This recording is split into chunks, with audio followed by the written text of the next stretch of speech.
Sortir des sentiers battus et prôner la différence, c'est tout l'objectif de la nouvelle exposition L'Imaginaire résistant, proposée dès ce samedi par la Lune en parachute à Épinal.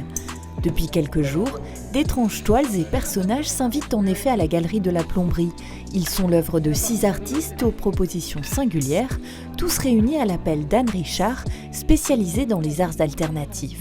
Les artistes qui m'intéressent effectivement racontent qui ils sont, pas parce qu'ils ont appris à le faire d'une certaine façon, selon une certaine école de peinture, de sculpture, de dessin.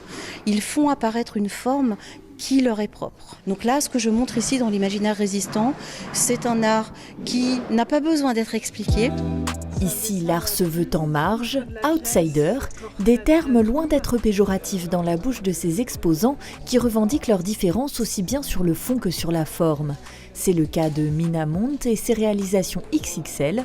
Sur cette toile, elle rend par exemple hommage aux Sœurs de la Perpétuelle Indulgence qui étaient au chevet des malades du sida dans les années 80. Aujourd'hui, c'est bien qu'il y ait des gens comme Anne qui montrent des choses un peu différentes de ce qu'on voit dans les institutions, qui restent encore aujourd'hui un peu frileuses pour montrer des pièces.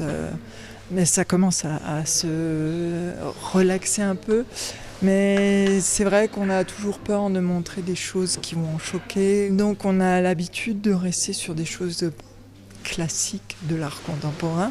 Tous les 6 sont des artistes français, autodidactes, qui ont tracé leur propre chemin, comme Victor Soren et sa série de portraits réalisés à la pierre noire, une passion du dessin qui remonte à l'adolescence. C'est vraiment le cinéma de minuit qui a déclenché chez moi une espèce de frénésie de dessin. En fait, quand je voyais un film, et je passais ensuite la nuit à faire des grands dessins très mal faits, parce que je dessinais pas terriblement, mais j'ai ressenti cette exaltation. Et je me suis dit que je pouvais rien faire d'autre en fait dans ma vie, et voilà, et j'ai rien fait d'autre. Paco Gomez, lui, était postier avant de se dévouer entièrement à la sculpture sur bois, inspiré d'un mélange entre l'art tribal et l'univers de la BD. Je travaillais que le matin, donc j'avais tout l'après-midi de libre, donc l'après-midi c'était la sculpture. Ça faisait des bonnes journées quand même. Et aujourd'hui, vous ne faites plus que ça? Je suis quand même à la retraite depuis 14 ans, alors maintenant j'ai tout mon temps pour la sculpture. L'exposition, ce sont également ces tableaux réalisés au stylo bille, ces toiles qui déroulent d'infinis détails ou encore ces sculptures masquées en hommage à une enfance perdue.